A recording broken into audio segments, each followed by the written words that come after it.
प्रिय विद्यार्थियों, आज का हमारा विषय है भाषा का अर्थ और परिभाषा। किसी भी वस्तु की परिभाषा उस वस्तु की अपनी प्रकृति और उसके अपने प्रयोजन पर आधारित होती है। भाषा की परिभाषा पर विचार करते हुए यह बात ध्यान में रखना आवश्यक है कि भाषा केवल अपनी संरचना और प्रकृति में जटिल नहीं होती, वरन अपने प्रयोजन में भी बहुमुखी होती है। यदि वह हमारी चिंतन प्रक्रिया का आधार है तो हमारी संप्रेषण प्रक्रिया का साधन भी है। इससे हमारे मानसिक व्यापार के साथ साथ हमारा सामाजिक व्यापार भी होता है।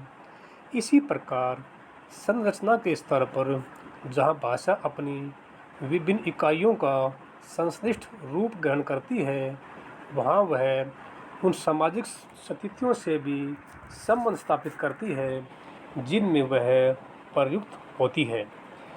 इसी कारण विभिन्न विद्वानों ने इसे विभिन्न रूपों में देखने और परिभाषित करने का प्रयास किया है।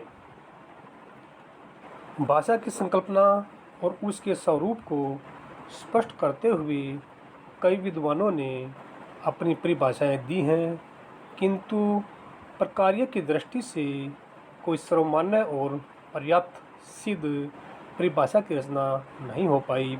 इनमें से कुछ परिभाषाएं निम्न प्रकार से हैं।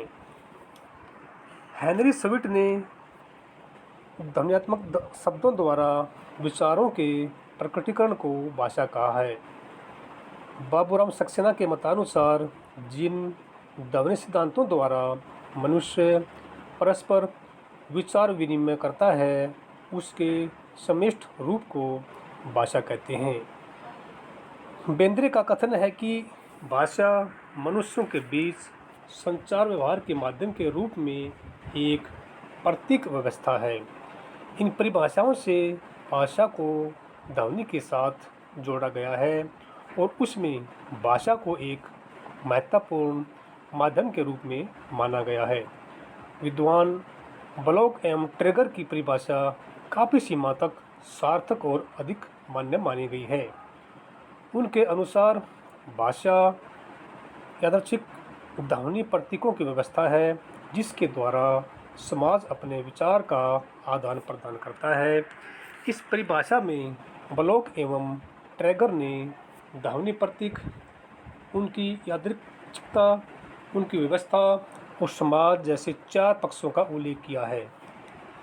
उपरोक्त परिभाषाओं से ये स्पष्ट होता है कि भाषा ध्वनि मूलक सार्थक और यादृच्छिक व्यवस्था है जिसके द्वारा मानव समाज अपनी भाषाभाषी समाज से अपने भावों और विचारों का पारस्परिक आदान प्रदान करता है।